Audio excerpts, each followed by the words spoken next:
हाँ, तो question number 59, यादृच्छिक रूप से किसी संख्या को चुने जाने पर 2 अंकों वाली संख्या के अभाज्य संख्या ना होने की प्रायिकता क्या है। बहुत अच्छा क्वेश्चन।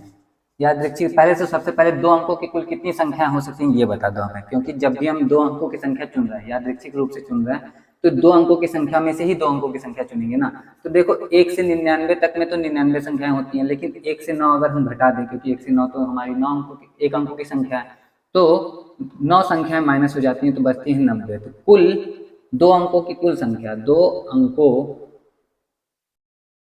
की कुल संख्या, तो 2 अंकों की कुल संख्या कितनी हो गई भाई साहब, 2 अंकों की कुल संख्या हो गई 90, इसलिए हमारा NS जो होगा वो हो जाएगा 90। अब ये NS क्या है भाई, तो NS होता है हमारा, जैसे किसी घटना की प्रायिकता जो होती है, जैसे कोई घटना यानी कि ई यानी कि इवेंट यानी कि घटना, तो किसी घटना के घटित होने की जो प्रायिकता होती है वो कुल संभव परिणाम बटा परिणामों की संख्या होती है ना, NE बटा NS होता है। तो NS हमें क्या रहता है, कुल संभव परिणाम, एक मिनट, घटना के अनुकूल परिणाम और कुल संभव परिणाम, है ना। घटना के अनुकूल परिणाम इतने हैं और कुल संभव परिणाम इतने हैं, तो कुल, अब हम कोई संख्या चुन रहे हैं, 2 अंकों की संख्या में से कोई संख्या चुन रहे हैं, तो 2 अंकों की कुल कितनी संख्या होगी, वही तो हमारी कुल संभव परिणाम होगा ना। तो NS हमारा क्या हो जाएगा, 90 हो जाएगा। तो यहाँ NS तो हमें मालूम है 90।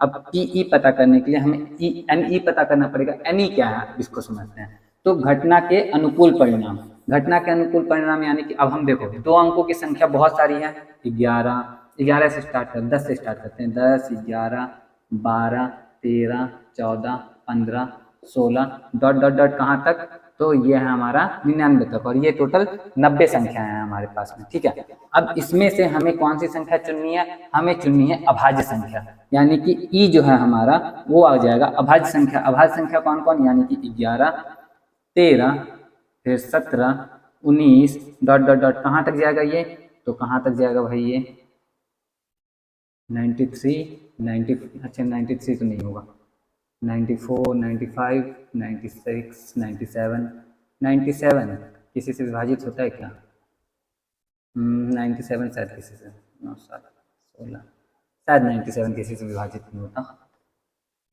तो 97 ये कहाँ तक जाएगा हमारा 97 तक।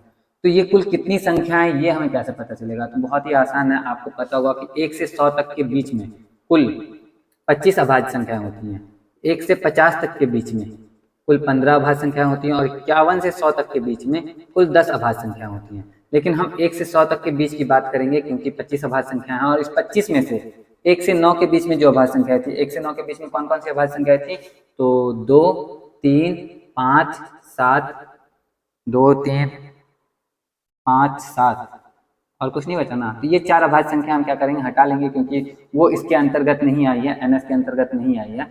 तो 4 संख्या हटा लेते तो बचता है हमारे पास में 21। तो 11 से लेके 97 तक में कुल कितनी अभाज्य संख्या है, तो 21 है। तो NE जो हो जाएगा हमारा वो हो जाएगा 21, 21 हो जाएगा।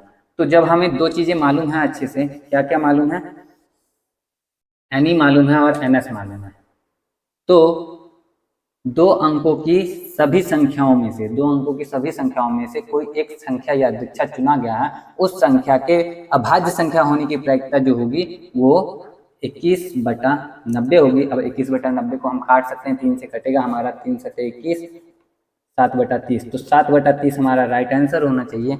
और 7/30 देख लें हम कौन से ऑप्शन में है, तो 7/30 हमारा ऑप्शन ए में ही है, तो ऑप्शन ए हमारा करेक्ट आंसर हो जाएगा। उम्मीद करता हूँ आपको अच्छे से समझ में आया होगा। अगर समझ में आया तो कमेंट करके बताना जरूर कि आपको समझ में आया या नहीं आया, वीडियो आपके लिए हेल्पफुल रही या नहीं रही। बाकी आज की वीडियो के लिए इतना ही, मैं मिलता हूँ आपसे नेक्स्ट वीडियो में। Till then take care of yourself, because nobody will do it for you. जय हिंद।